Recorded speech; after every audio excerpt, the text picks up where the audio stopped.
सोचिए, एक ऐसा सुल्तान जिसने सिर्फ 21 साल की उम्र में वो काम कर दिया जो 800 सालों में कोई नहीं कर सका। वो सुल्तान जो फिलोसोफर्स की तरह सोचा, जनरल्स की तरह लड़ा और आर्किटेक्ट्स की तरह शहर बनाया। दुनिया उस वक्त हैरान रह गई और आज भी हैरत बाकी है। ये है सुल्तान महमद फातेह की दास्तान, जो 30 मार्च 1432 को एदिरने में पैदा हुआ। ऑटोमन सल्तनत की राजधानी एदिरने एक अजीम शहर था, लेकिन महमद की आंखें हमेशा एक और शहर पर टिकी रहती थीं, कॉन्स्टेंटिनोपल। वो शहर जो 1500 सालों से हर हमले से बचा रहा था। वो शहर जिसकी दीवारें रोमन एम्पायर की अजमत का निशान थीं। लेकिन महमद ने तय कर लिया था, ये शहर मेरा होगा और दुनिया देखेगी कि एक मुस्लिम सुल्तान क्या कर सकता है। महमद बचपन से अलग था। आम शहजादों की तरह वो सिर्फ तलवार के खेल में दिलचस्पी नहीं रखता था, वो किताबों का दीवाना था। उसने अरबिक, पर्शियन, ग्रीक, लैटिन और इटालियन सीखी, 5 ज़बानें, क्योंकि वो जानता था कि दुनिया का सुल्तान बनने के लिए दुनिया को समझना ज़रूरी है। एक मैप था कॉन्स्टेंटिनोपल का, जिसे देखकर महमद घंटों बैठा रहता था, उंगलियों से उन दीवारों को छूता था जो अभी तक नहीं टूटी थीं। सिर्फ 12 साल की उम्र में उसके बाप मुराद II ने उसे ताज दे दिया, एक बच्चा ऑटोमन एम्पायर के अजीम सिंहासन पर। वो हालात मुश्किल थीं। हंगरी, वेनिस और बाइजेंटाइन एम्पायर सब ने मौका जाना और अटैक किया। मुराद II को वापस आना पड़ा, लेकिन महमद ने एक चीज़ सीखी, मेरा वक्त ज़रूर आएगा, और वो इंतज़ार करता रहा, खामोशी से तैयारी करता रहा। फरवरी 1451 मुराद दूसरे का इंतकाल हुआ और महमद, अब 19 साल का जवान, दूसरी बार ऑटोमन ताज पहना। इस बार कोई वापस आने वाला नहीं था। तख्त पर बैठते ही उसने अपना इरादा जाहिर कर दिया, कॉन्स्टेंटिनोपल। और पूरी दुनिया ने कहा, नामुमकिन है। कॉन्स्टेंटिनोपल की थियोडोशियन दीवारें ट्रिपल लेयर पानी की खंदक के साथ, इन्हें 29 बार अटैक किया गया था। 29 बार नाकाम रहा था कोई भी। वो दीवारें सिर्फ पत्थर नहीं थीं, वो रोमन एम्पायर की 1000 साल की हिम्मत थीं। लेकिन महमद नामुमकिन को कबूल करने वाला सुल्तान नहीं था। 1452 में उसने एक ऐसा काम किया जो दुनिया हैरान में डाल गया। सिर्फ 3 महीनों में बॉस्फोरस के किनारे पर रुमेली हिसारी एक पूरा किला खड़ा कर दिया। ये किला कॉन्स्टेंटिनोपल को बाहर की मदद से काट देता था। महमद का पहला कदम पूरा हो गया। महमद जानता था, कॉन्स्टेंटिनोपल की दीवारें सिर्फ ताकत से नहीं, अकल से तोड़ना पड़ेंगे। उसने एक हंगेरियन इंजीनियर अर्बन को बुलवाया, एक ऐसा तोप बनाने के लिए जो दुनिया ने आज तक ना देखा हो। और अर्बन ने बनाया बसिलिका, 27 फुट लंबा, 8 इंच मोटी ब्रॉन्ज की दीवारें, 1300 पाउंड का गोला, 1 मील से ज्यादा दूर फेंकने वाला। जब पहली बार आजमाया गया, आवाज इतनी बड़ी थी कि 10 मील तक लोगों ने सोचा आसमान टूट गया। महमद की फौज 80,000 से 2 लाख तक ऑटोमन हिस्ट्री की सबसे बड़ी फौज थी।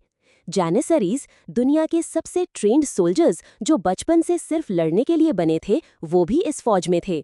320 जहाज बहरी रास्ता बंद करने के लिए तैयार थे। और 23 मार्च 1453 को महमद ने एदिरने से मार्च किया। जमीन धड़कती थी उसके कदम तले। दुनिया का सबसे बड़ा लश्कर एक शहर की तरफ जा रहा था। 6 अप्रैल 1453 ये वो दिन था जब कॉन्स्टेंटिनोपल की दीवारों पर खड़े बाइजेंटीन्स ने जो नज़ारा देखा, वो सोचने लगे, कयामत आ गई। एक तरफ 2 लाख फौज, दूसरी तरफ सिर्फ 7,000 डिफेंडर्स। लेकिन एम्परर कॉन्स्टेंटाइन ने हाथ नहीं उठाए। उसने अपने थोड़े से जंगियों, ग्रीक्स और इटालियंस को एक करके कहा, हम लड़ेंगे आखिरी दम तक। और फिर महमद का पहला हुक्म हुआ, तोप। बसिलिका ने पहला गोला दागा। वो गोला कांटे या कोई दरवाजा नहीं था, बल्कि एक मैदान में जा गिरा और जमीन हिला दी। रोज का ये सिलसिला शुरू हुआ। सुबह से शाम तक ऑटोमन तोपों की गर्ज और दीवारें हिलते हिलते टूट टूट कर गिरते। लेकिन बाइजेंटीन्स ने एक काम पूरा रात किया। जो गोली तोड़ती थी वो खाए, ईंट, लकड़ी से पौर करते रात को। ये ताकत नहीं, इरादे का मुकाबला था। बहरी मोर्चे पर बिजेंटाइन्स ने एक बड़ी चाल चली थी। गोल्डन हॉर्न हार्बर के मुंह पर एक मोती लोहे की जंजीर तानी थी। ऑटोमन फ्लीट बाहर ही रही और मेहमद के कमांडर्स कह रहे थे, अब क्या करें। ये वो लम्हा था जब मेहमद ने अपनी असली दहशत जाहिर की, वो जीनियस जिसने हिस्ट्री बदल दी। उसने एक ऐसा प्लान बनाया जो दुनिया ने पहले ना सोचा था। जहाज़ों को जमीन पर से खींचकर गोल्डन हॉर्न में डालो। 22 अप्रैल की वो रात हजारों मजदूर और सिपाही 70 से ज्यादा जहाज़ों को ग्रीस्ड वुडन ट्रैक्स पर गलता की पहाड़ी के ऊपर से और दूसरी तरफ गोल्डन हॉर्न में उतारा। खामोशी से, अंधेरों में, रात भर। सुबह जब बिजेंटाइन्स की आंखें खुली, ऑटोमन जहाज उनके हार्बर के अंदर थे। लोगों ने कहा, जादू हुआ। नहीं, ये मेहमद का जहन था, ये इरादा था, ये तैयारी थी। 55 दिन गुजर गए। रोज सुबह से रात तक ऑटोमन तोपों की गर्ज, रोज रात को बिजेंटाइन्स का दीवारें ढेलना, दोनों तरफ थकान। लेकिन मेहमद का अज़्म नहीं टूटा। शहर के अंदर हाल और भी बुरा था। खाना खत्म हो रहा था, कोई मदद आने वाली नहीं थी। वेनिस ने वादा किया था, पर इसने हाथ खींच लिया। कॉन्स्टेंटीन अकेला था, सिर्फ 7,000 लोगों के साथ 2 लाख के सामने। फिर 22 मई को चंद्र ग्रहण हुआ, लाल रंग का चांद, और लोगों ने सोचा ये अल्लाह का अजाब है। हागिया सोफिया पर एक अजीब लाल रोशनी छा गई, और फिर एक ऐसे गजब की कोहरा आई जिसने पूरे शहर को लपेट लिया। बिजेंटाइन अकाबिर का ईमान टूट गया। वो एक पुरानी पेशनगोई पर यकीन रखते थे कि कॉन्स्टेंटिनोपल कभी नहीं गिरेगा, लेकिन अब वो खुद फील कर रहे थे वक्त खत्म हो रहा है। 28 मई 1453 की रात इतिहास की सबसे यादगार रातों में से एक। मेहमद ने अपने सब कमांडर्स को जमा किया अपने अजीम खैमे में।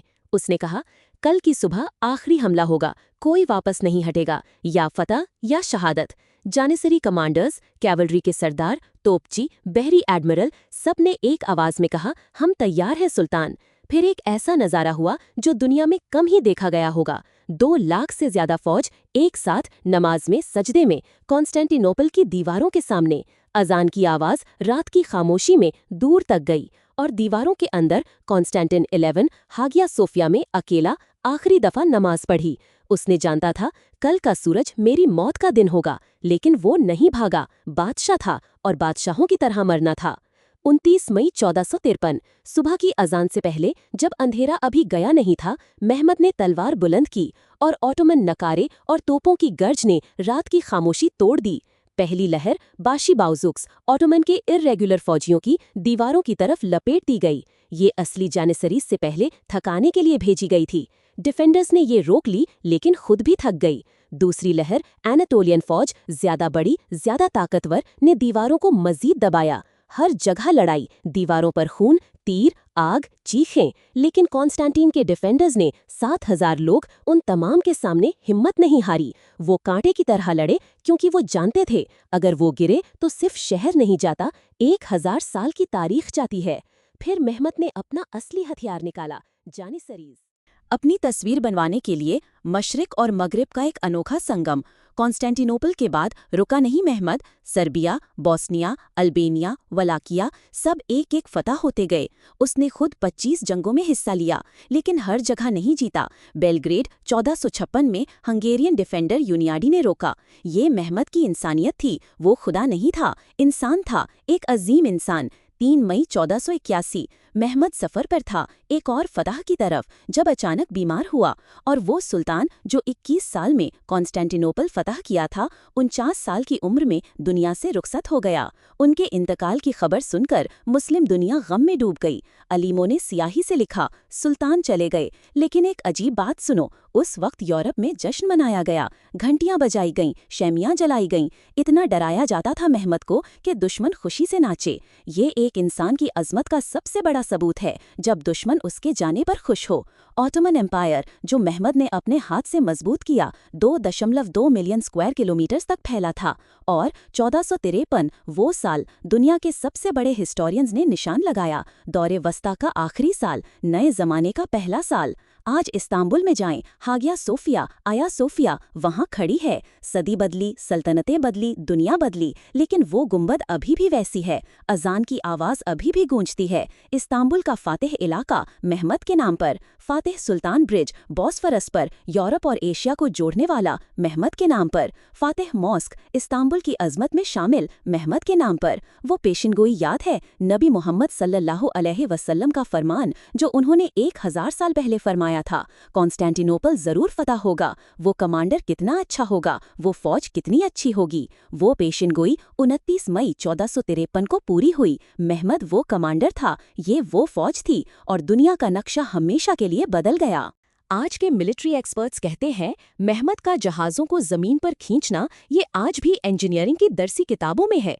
उसने आर्टिलरी वॉरफेयर को नया रूप दिया, उसने बहरी मुहासरे को नया अंदाज दिया। 21 साल की उम्र में जब आम लोग जिंदगी समझ रहे होते हैं, महमद 1500 साल पुरानी सल्तनत खत्म कर चुका था। लेकिन ये सिर्फ जंग की बात नहीं। कॉन्स्टेंटिनोपल की फतह के बाद ग्रीक आलिम इटली गए और उन्होंने रेनेसां को आग लगाई, और ऑटोमन के सिल्क रोड कंट्रोल ने यूरोप को मजबूर किया नए समुद्री रास्ते ढूंढो, और कोलंबस ने अमेरिका ढूंढ लिया। सोचिए